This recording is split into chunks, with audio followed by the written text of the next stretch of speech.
Estamos en la Historia es Nuestra, estamos en Cooperativa y vamos a hablar de ciencia con una mujer. El tema de la edad de las mujeres ha sido tradicionalmente importante, probablemente por los motivos equivocados, pero en este caso es relevante porque Brittany Wenger era solo una estudiante bastante joven cuando ganó el Google Science Fair el año 2012 con un proyecto que permitía utilizar el código, utilizar internet, utilizar la red para mejorar los diagnósticos del cáncer de mama. Fue y es todavía una innovación muy importante en la lucha contra el cáncer de mamas. Así que le agradecemos a Brittany Wenger que esté hoy en Cooperativa y la saludamos, por supuesto.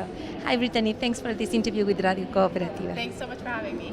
Ok, so, nos va a acompañar en la traducción para efectos de la radio Krasna Babich, así que gracias Krasna también por estar aquí con nosotros. Para abordar este interés que ella tenía en una mejor detección del cáncer, ella tiene que aprender a codificar. Y me gustaría saber si en Estados Unidos, igual que en Chile, las mujeres les cuesta un poco entrar en el mundo de la tecnología o se entiende que la tecnología, por algún motivo, es más terreno de hombres, si ella tuvo que cruzar esos prejuicios o esos límites.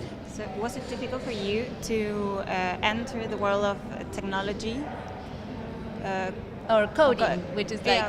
like here in Chile we have this debate about women in science. Now we have this association between scientists and men.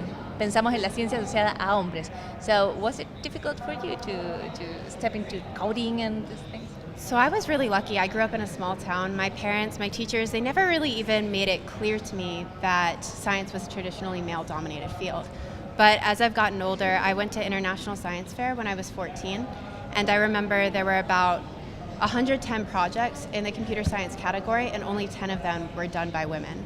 So I definitely think that there is this stereotype that coding isn't creative or is traditionally for men, and that's absolutely false. There are so many ways to be creative with coding, and we really need more women to get involved. Entonces lo que está diciendo es que en el fondo ella desde chica, ella tuvo mucha suerte porque desde chica nunca estuvo muy bien o tan interesada en este tema, pero cuando a la edad de los 14 años fue a una feria científica y se dio cuenta que la mayoría de los expositores eran mujeres y que a medida que iba pasando el tiempo se dio cuenta que codificar esta información no era, o este terreno no era solo para hombres, sino también para mujeres. Claro, ella dice And something that's been really important to me is to let other young women know that there are women in the field who want to welcome them. I've been really involved in a program called Google's Made with Code. And so women coders actually mentored middle and elementary school girls. And they got to code the light patterns on our national Christmas tree lighting at the United States. So they had people like President Obama and Tom Hanks introducing their code on the Christmas tree. So it's been really fun to see girls getting involved. Bueno, ella da un ejemplo de cómo las mujeres en Estados Unidos se han ido integrando a este mundo de codificar y da un ejemplo de what was the name of the Google's Made with Code. Google's Made with Code. So, las mujeres se han integrado muy bien y han trabajado en esa área, por lo que han aumentado la cantidad de mujeres. Claro, para precisar un poco más sus dichos, ella dice, en el pueblo donde, yo crecí en un lugar pequeño donde no estaba tan claro el estereotipo respecto a lo que los hombres pueden hacer o las mujeres pueden hacer. Entonces ella entra como a la ciencia naturalmente, pero cuando entra en el ámbito de la ciencia se da cuenta que no hay tantas mujeres. Entonces ella dice que quiere ser parte del grupo de mujeres que le digan a las otras estudiantes, a las niñas que nos escuchan, que pueden estar interesadas en la ciencia, que hay mujeres haciendo ciencia. Ahora, me gustaría que preguntaras, aunque hay mujeres haciendo ciencia, por ejemplo, en este congreso, la gran mayoría son hombres. ¿Cómo se mueve ella en un mundo que todavía está dominado por hombres? So, what do you think about this Congress? Because it's mainly men who are the speakers. So, how do you get by in this situation? I mean, beyond the Congress, in every space related to science, men are majority, no? So even in this space where we have very brilliant minds, there are few women. So how do you feel in this kind of environment? I've been really lucky that everybody's been really friendly, and I've really gotten to meet some incredible scientists, but I definitely think it does highlight the fact that although we've made a lot of strides in gender equality and including women in science, we have a lot of work to still do. And I'm really lucky. So I go to university at Duke University, and my biology classes are about 50-50%. So I'm really excited by the next generation seeing women enter into the sciences. I know I'm going to have a much more balanced group of colleagues as the years go on. Bueno, ella explica que ella ha tenido mucha suerte acá porque, bueno, primero que nada la han tratado muy bien y que a pesar de que la mayoría son hombres, ella siente que, o sea, hay mujeres, pero siente que para las próximas generaciones, por ejemplo, ella está en la Universidad Duke University y ella tiene una clase en que es 50 y 50 y está mucho más emocionada por las futuras generaciones que van a ser mucho más equitativas en cuanto a género. Claro, y esa es como la esperanza. Ella entró al tema del diagnóstico del cáncer de mama por su prima. Me gustaría saber si ella podría contar de qué manera ella vivió esa enfermedad de su prima, si su prima se recuperó. How did you experience the disease of your cousin? So I come from a really tight-knit family, and we all live within driving distance. And so my cousin was like 40 years old. She has 2 young kids. And so for me, it was just seeing how much that was in fact affecting her and all of her family members, and how long it took for her to get the definitive diagnosis, that really inspired me to want to get involved in breast cancer. Bueno, ella cuenta que viene de una familia muy unida y que todos viven muy cerca, entonces su experiencia con su prima fue muy cercana y pudo ver cómo le afectaba a ella y a sus hijos también. Entonces... El hecho de no tener el diagnóstico rápido, ¿no? Que el diagnóstico se demorara tanto. Exacto. Exacto. Mucho más rápido. ¿En qué está interesada hoy? ¿Cuál es su próximo proyecto? ¿Cuáles son los futuros proyectos que le interesan? So what is your interest today, your main interest? What do you want to achieve, your projects?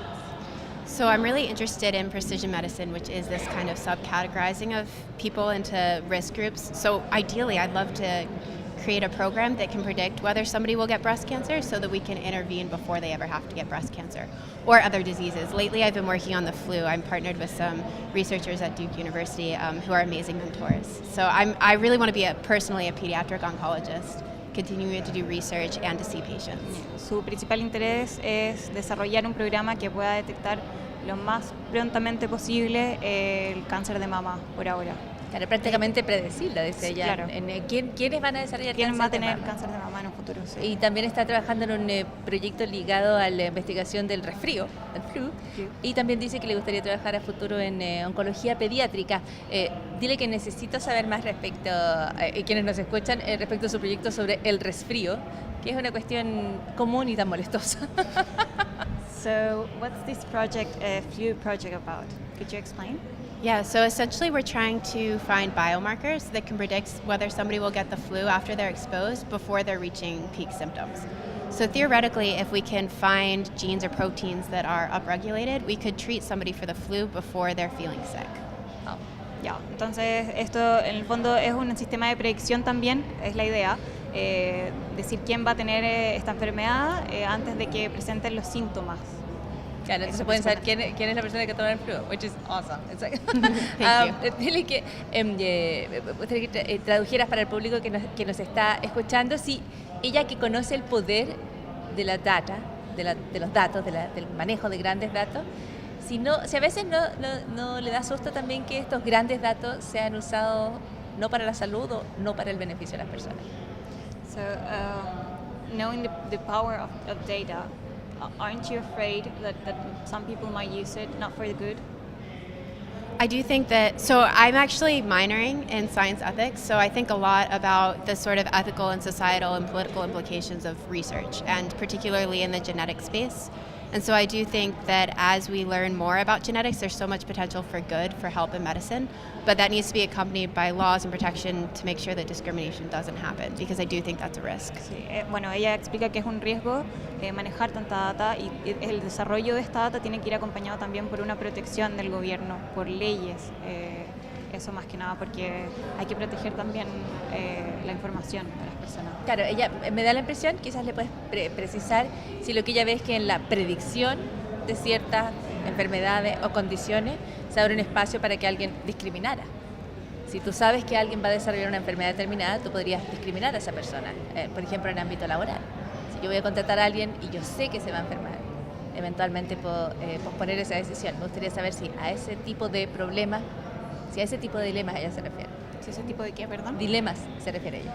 So, what do you think that maybe, here's an example, that maybe you have some data of some people and you know that they're going to get the flu or whatever it's going to be, and that those people might discriminate that person for that disease or future disease.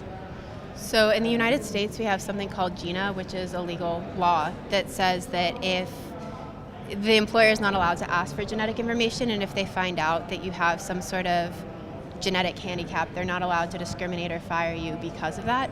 And so I think that there needs to be more like overarching either laws or general like cultural norms and a lot of data protection, making sure that the data doesn't fall into the hands of the wrong people, that it's really just in your medical record to make sure that these things don't happen. Ella dice que hay una ley en Estados Unidos que protege, que en el fondo protege a las personas y que los empleadores no pueden pedir información genética sobre estas personas, por lo que sí se protege. Y lo que a ella le preocupa es que en el fondo se creen más métodos de protección de esta información para que esta información no caiga en las manos incorrectas. En la mano equivocada, Sí. claro. Quien conoce el poder de los datos para el bien, conoce el poder de los datos para aquello que no puede no ser bueno para la sociedad. Thank you so much for this conversation. Thank you so much for having me. Muchísimas gracias por el Gracias trabajo a ustedes. internacional. Seguimos en Cooperativa.